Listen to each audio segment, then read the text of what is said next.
It's time for Edtech Mondays, brought to you by MasterCard Foundation and CC Hub. Welcome to Edtech Mondays Nigeria, a platform that facilitates critical conversation on the use of technology for teaching and learning. I am Chinyelu Akpa, your host on the show, and it's great to be back here. This month, we have had insightful conversation around technology for accessible and inclusive education, exploring how technology promotes inclusive and accessible education for everyone, irrespective of their social, cultural, or cognitive barriers. This episode will be going through the amazing conversations we've had, thinking about what inclusion and accessibility means for different stratas of people in the EdTech ecosystem. We started the first episode in this series with Babatunde Vaughn, who is an inclusive education advocate who shared a broader definition of inclusion. He identified groups often excluded in EdTech design and development and painted a very graphic picture of what exclusion in EdTech can truly mean. Furthermore, he described inclusive EdTech as removing all layers of barriers, the assumption that inclusion has to always do with access, and letting us know that access is different from engagement. A key question on this episode was, are individuals without a digital footprint disenfranchised from EdTech? Let's hear what he had to say. Thank you so much. I believe that inclusive EdTech has to do with designing solutions that help us to remove learning barriers for people, whether they have some kind of geographical challenge, maybe they are marginalized, regardless of their age, regardless of their gender. So regardless of any kind of socio-economic constraint that they might have, inclusive EdTech means that we are designing learning solutions that help us to delete, I like to use the word delete, to bring those barriers into non-existent. We have to also break down what this inclusion really means based on the things you talked about. For an example, we still have young girls who are exposed to early marriage. Yes. Right. Now, we also have young boys that are involved in domestic labor, cheap labor. Yes. Right. And these people, for some reason, they are not even in a classroom. Yes. They are not exposed to learning, formal education. Now, if you look further into how challenging that could be, there are people who exist at the intersectionality of this kind of challenges. Let me break it down. A young girl that has social, economic constraints and has a disability. Now, those are three things. The fact that she's a young girl, she's already exposed to maybe early marriage. She has some religious constraints that prevent her from doing certain things. She lives in a rural environment where they don't have access to internet. She's not also going to school. She does not have a digital footprint, and then she has a disability. So that's four things. So if you think about that kind of complexity, there are thousands of people, hundreds of thousands of people who live with such a reality across the country, across the continent. There's also that idea that inclusion just has to do with access, providing people with computers, providing them with internet. But beyond that, inclusion has to do with engagement. It has to do with support. Right? Are we providing support for these people and not just throwing devices and solutions at them, which they might not even be using, or if they are using them, they are not using them optimally, right? Are we providing that education to the community that they should not stigmatize people who have this kind of limitations or challenges? There are individuals who have not even held a tablet before. They've never used a smartphone before, but they're also entitled to education, right? There are people who live in rural areas where they do not have light. So light is one problem. Internet connection is another problem. So that's one level of access. There are also individuals that are in internet displaced communities and camps, right? Those people, there might be some kind of efforts to help them to get educated, to get them to learn. But it's easy to also not think about them when it comes to inclusive EdTech, because you are also not getting enough data from that space. Now, when we go all the way, we can look at people who have physical disabilities, right? physical disabilities in places whereby the minimum thing that is required of them is survival. Now, nobody is thinking about education. The parents are probably just focused on helping those individuals to live and survive to the next day.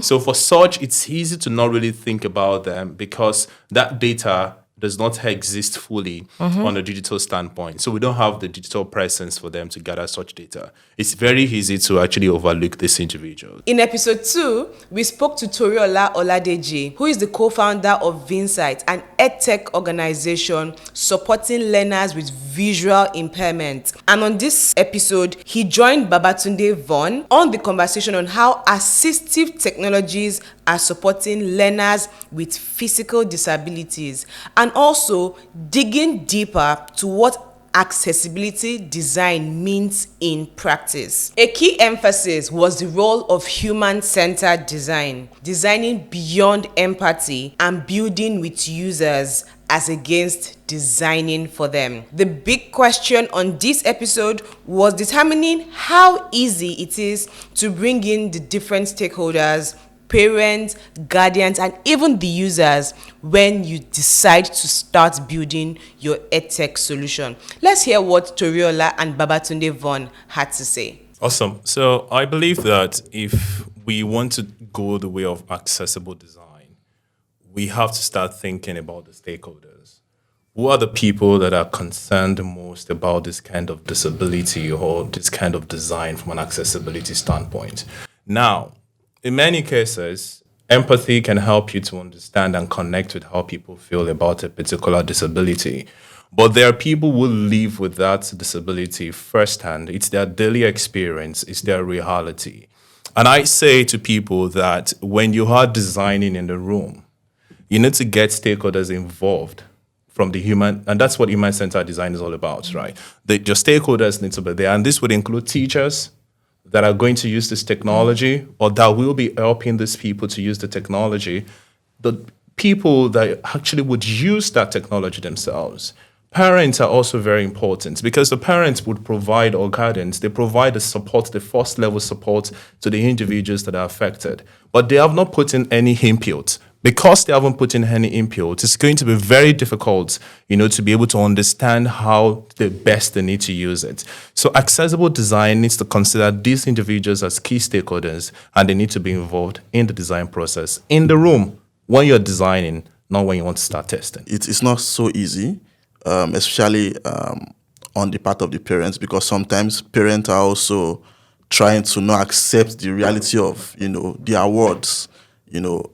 For instance, let me speak in the world of visual impairment. So they've not accepted that full reality that, okay, this my child is visually impaired, and I need to do everything possible to ensure that this my child is not disenfranchised. This my child is not left out. So I think the first step is trying to let the parents or the guardian understand that, okay, this is this child's reality. So this has happened. So we have to look for every possible solution to ensure that this child have access to solutions that help them to live better lives. So after convincing the parents, then it's now much more easy for the parents to invest their time and even their money in getting access to those tools. Yeah, I think there are also communities. People can go to schools. For me, one experience that really created that shift, I went to, I think, Pasali School of the Blind, somewhere in Surulere.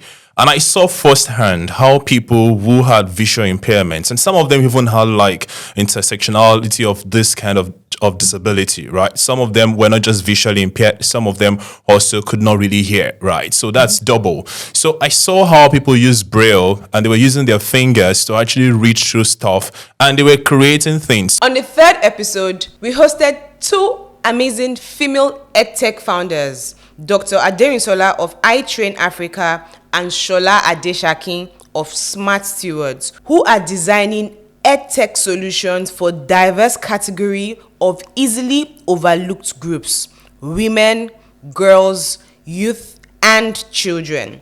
We discussed the need to understand the different personas for an Edtech solution and the roles that these personas play in designing the best pricing models for these people. We also emphasize that EdTech must not always be high-tech. We looked at the role of low-end technology such as WhatsApp in supporting the easily overlooked users who might not have all the financial capabilities to use the high-end EdTech solutions, and ensuring that no learner, no user is left behind.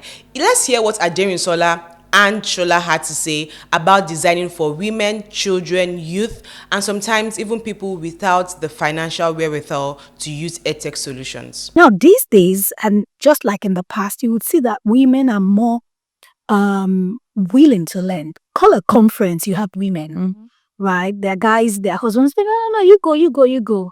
And more women showed interest in financial literacy, young girls. And as we started to teach these people, these women, about financial literacy, about entrepreneurship, we started to also encourage them to bring their children, their young girls. And then we started to teach them financial literacy as well. In the last few years, we have reached quite a wide range of women, old women, young women, marginalized. And so there's that thing of those who are doing businesses, who understand financial literacy. Then there's the other set of people who are very poor, who don't have skills to make money, and who don't have financial literacy. So our work is a mix.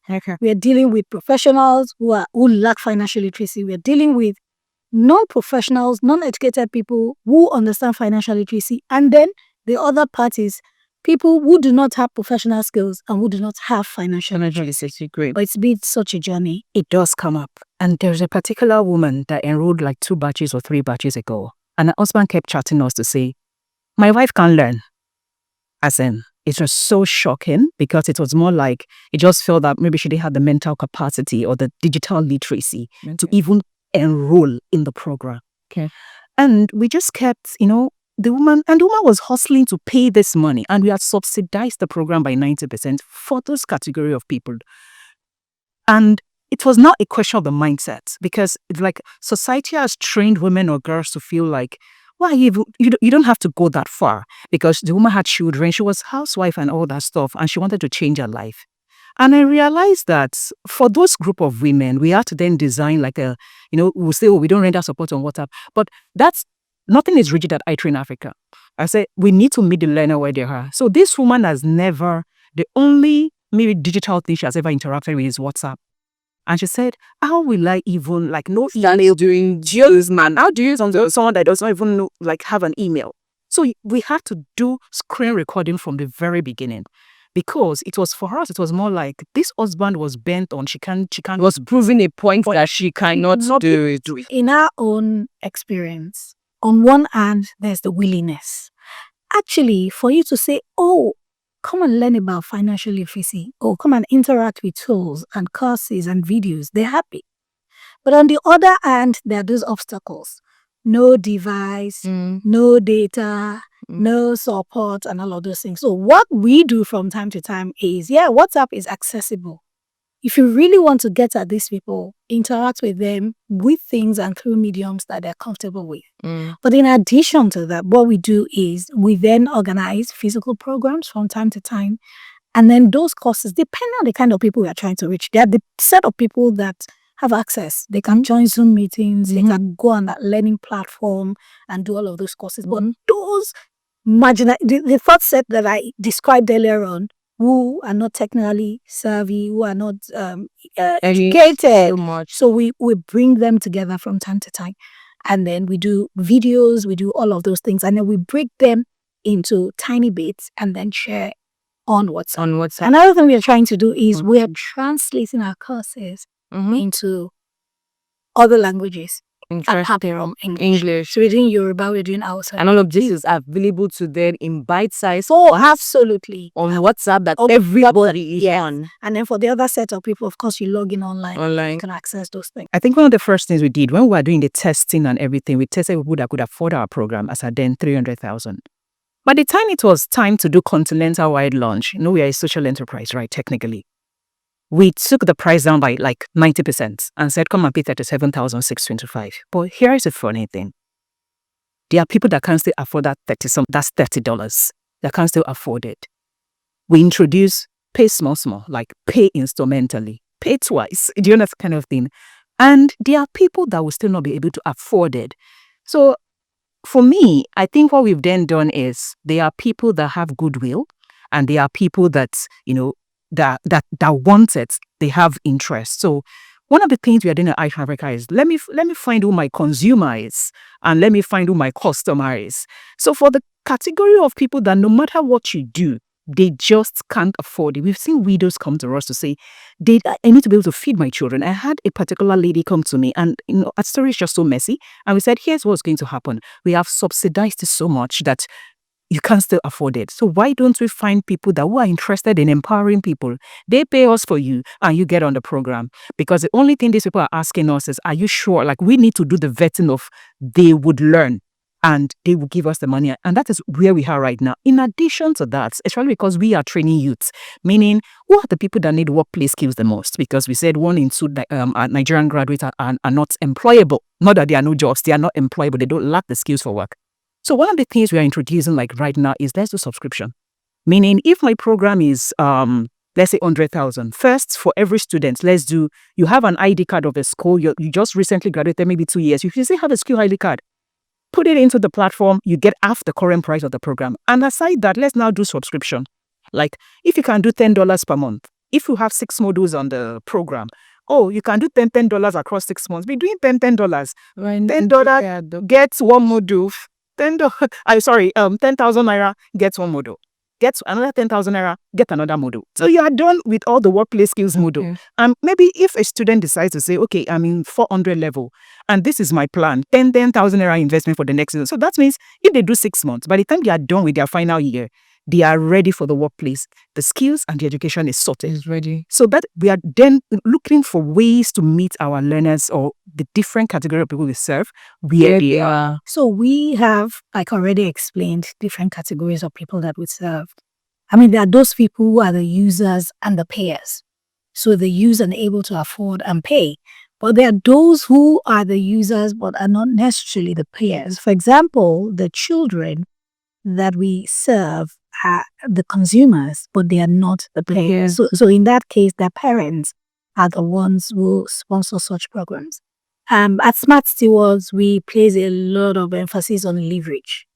And sometimes we work with private institutions to say, you know what, this is what we're doing. We need you to support this number of people to get on this program. And we have had a lot of success in doing this. We have obtained grants. I remember one of the grants that we obtained about 2 years ago to train 200 uneducated women.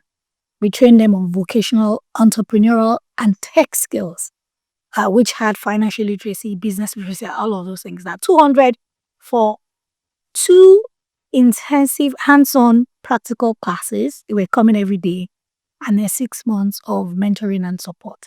Now, it was one of the consulates that gave us the money to execute. So for me, whether they're payers, whether they're the users, just get the work done. As long as there's the willingness. And another thing I should quickly chip in is that it's not enough to say, I want to train them. I think continual support will help them also achieve.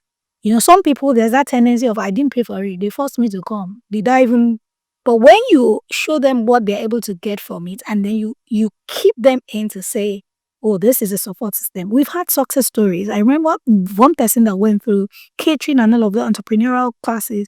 By the next time I saw her, she had obtained a job as a catering head of an hotel in Oshobo. That was brilliant. Good. So for me, leverage and continual support.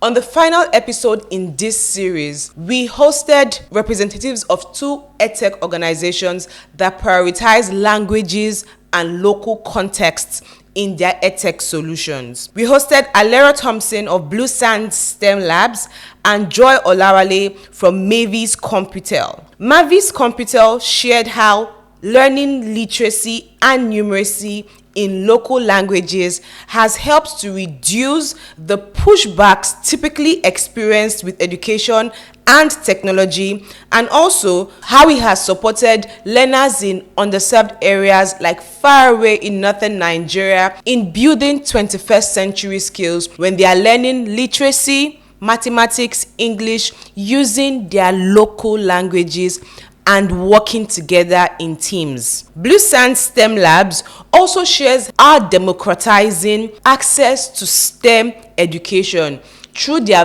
virtual and offline or online labs, thereby ensuring that learners anywhere in Nigeria, regardless of their socio-economic class, are able to pick up STEM careers by practicing STEM, science, physics, chemistry, biology, using these STEM labs, learning from the comfort of their homes and in their local languages.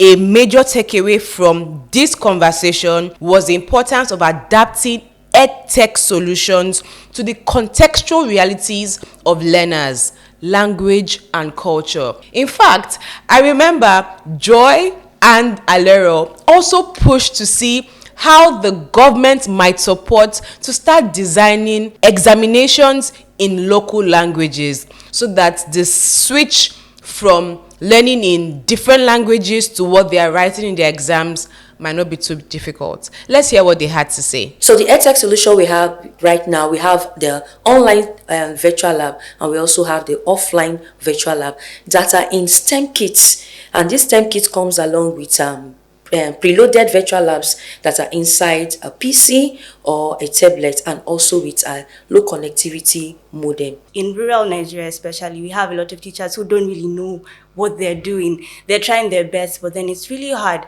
right? And once people have the experience, they leave the rural area. They want to go to the urban areas. So what we have is a case of children who really do need that right foundation to start with. And so we have this technology, we have this concept that also still has the physical aspect to it in a way, right? And so we're able to bring children together. They're able to sit in groups, and with that, they can learn, hear the correct thing, hear the correct sum or addition in their language, and talk among themselves. And even the teacher now, their lives are easier when you think about it. So I think that's one of the major things, just seeing how children learn, the need to actually have the right foundation and working with that in communities. So I don't speak Hausa, unfortunately, but let's just assume that there's... Is it just Hausa, by the way? Oh, no. Okay. We have many languages. And again, the beauty of it is based on the needs that are seen, based on, there's this community that actually needs this solution, then we'd be able to actually tailor it to their languages.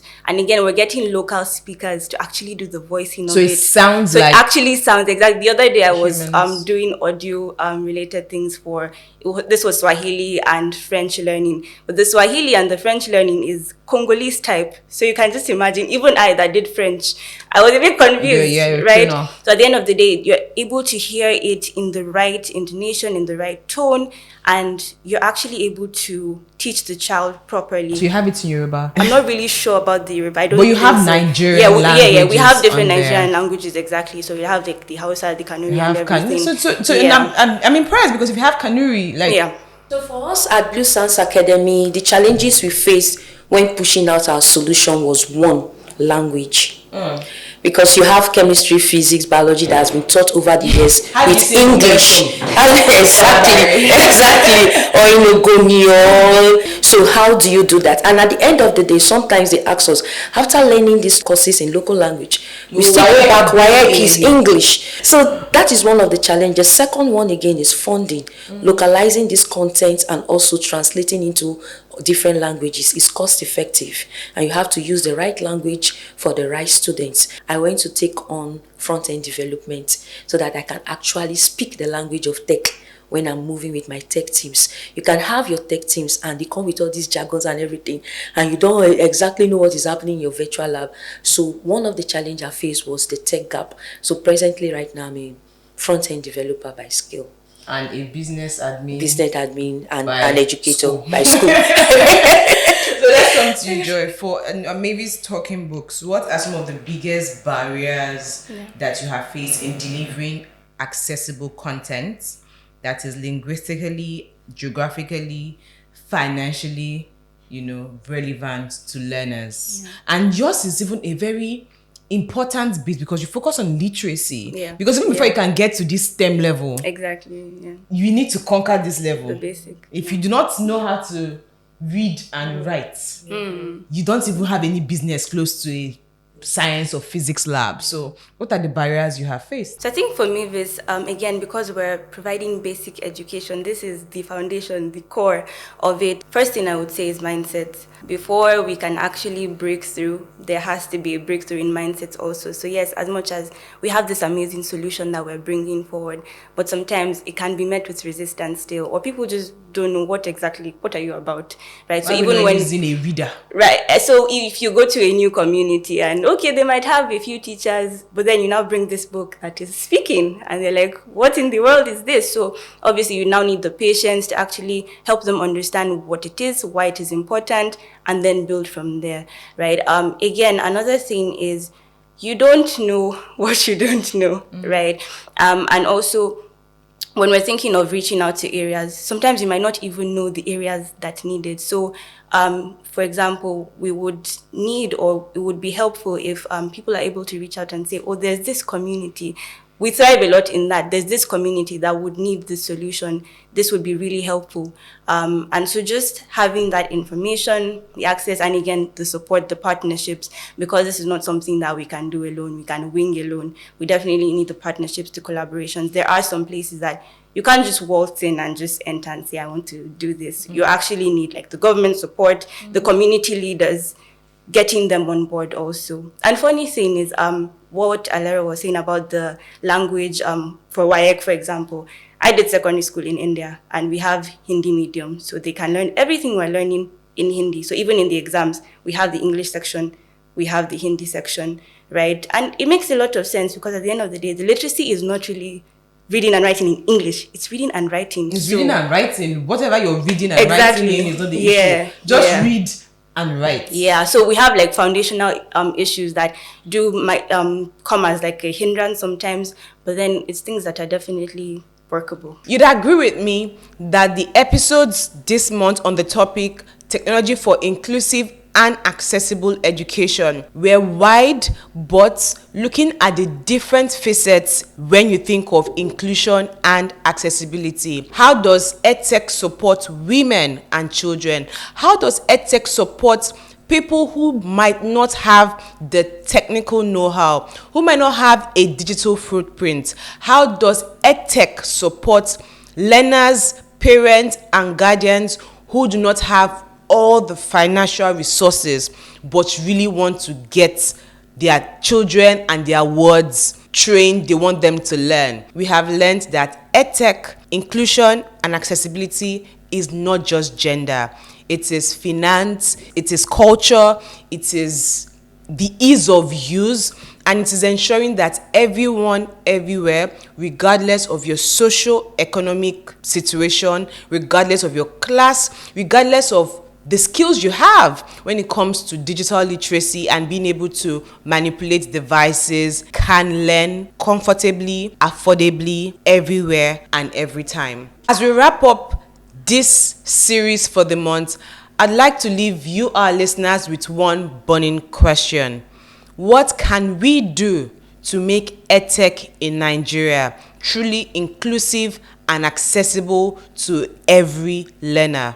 I'd ask again, what can we do to make Edtech in Nigeria truly inclusive and accessible to every learner in Nigeria? Would love to hear from you. Send us an SMS or a WhatsApp message to any of our numbers 0703 165 0809 or 0706 402 0742. Remember, we also have a very active Telegram and WhatsApp community, Edtech Mondays Nigeria. Go on there, join the community to hear what people like you are saying about how they use Edtech, and also dropping feedback on how they want Edtech to grow in Nigeria.